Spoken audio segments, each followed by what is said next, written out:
Sama sekali persidangan tidak pernah itu tersampaikan oleh saksi-saksi. Yang ketiga kaitannya dengan menutup pintu dan jendela di Duren 3. Itu sama sekali tidak pernah ada keterangan yang dijelaskan oleh saksi baik FS maupun ibu PC bahwa dia ditugaskan untuk menutup jendela.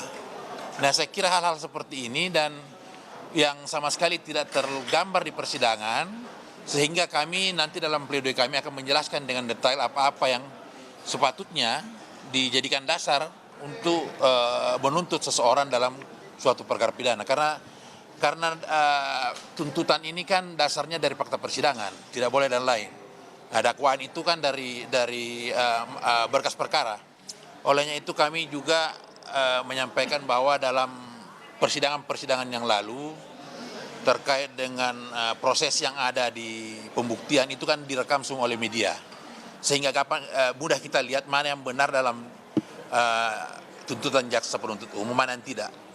Karena dari beberapa hal yang kami perlu tegaskan bahwa terkait dengan adanya penyampaian di dalam tuntutan yang menyatakan bahwa Pak Ferdi itu meminta Kuat untuk menutup jendela pintu di lantai 2 Duren 3, itu di dalam persidangan sama sekali tidak pernah ada keterangan seperti itu.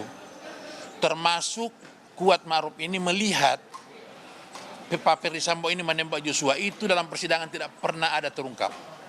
Nah, hal-hal seperti inilah saya kira yang perlu kami luruskan dalam pledoi nanti, supaya masyarakat juga perlu tahu bahwa ada hal-hal yang dimuat dalam tuntutan itu tidak sebagaimana mestinya.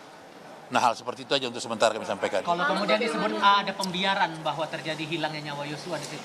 Oh, jadi begini, ini kan si Kuat Ma'ruf, sebagaimana jaksa penuntut saya sampaikan bahwa peristiwa penembakan itu kan terjadi begitu cepat waktunya.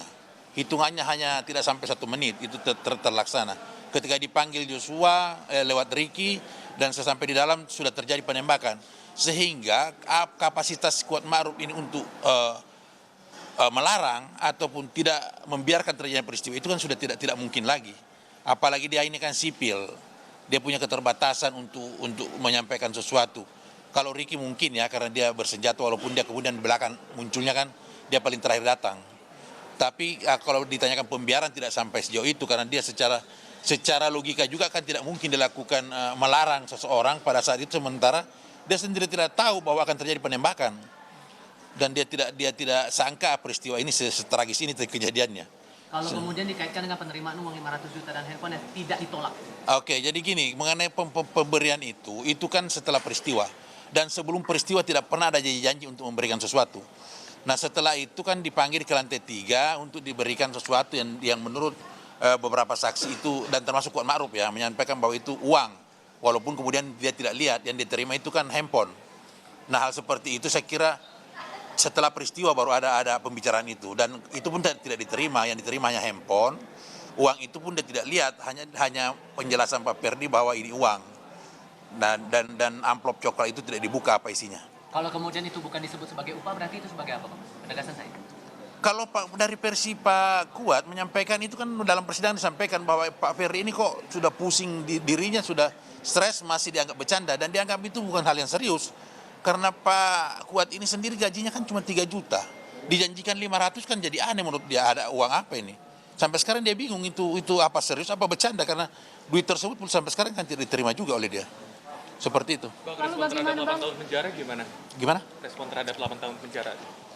Iya, ya sebagai kuasa hukum kami juga kecewa dengan tuntutan seberat itu, dengan kapasitas Kuat yang dalam beberapa hal di persidangan ini tidak tahu menahu peristiwa ini. Yang kedua, dakwaan jaksa kan sejak awal memang menginginkan pihak-pihak 5 terdakwa ini ketarik dengan pasal 340, karena kalau 338 Kuat ini bukan bagian dari peristiwa pembunuhan itu, hanya 340 yang bisa menarik dia. Kalaupun itu ada buktinya. Nah, kalau pertanyaannya kemudian kan 8 tahun itu bagaimana respon kami? Terus terang kami kecewa dengan penyajian dasar-dasar munculnya tuntutan 8 tahun itu tidak berdasarkan fakta persidangan. Karena banyak hal yang menurut kami itu tidak pernah terungkap di persidangan, kemudian dimuat dalam menjadi dasar tuntutan. Nah, itulah sebagai dari awal kami sampaikan, termasuk kaitannya dengan pengamanan senjata oleh Ricky yang Kuat tidak tahu sama sekali, kemudian kaitannya dengan menutup balkon yang kuat sama sekali inisiatif sendiri, tidak ada perintah daripada Pak FS untuk menutup itu. Nah, hal-hal seperti itulah. Jadi berharapnya bebas dari tuntutan. Ya dari awal kami meminta ini Kuat Maruf ini pada posisi tertentu harusnya bebas karena tidak ada sesuatu yang dia tahu akan terjadinya peristiwa di Duren 3. Makanya dari awal kami sampaikan bahwa dialog dengan Ferdy Sambo itu hanya sekali terjadi ketika diminta si Joshua masuk melalui Ricky. Sebelumnya di Magelang, di Saguling tidak ada sama sekali informasi terkait dengan adanya akan peristiwa terjadi di Duren 3. Seperti itu.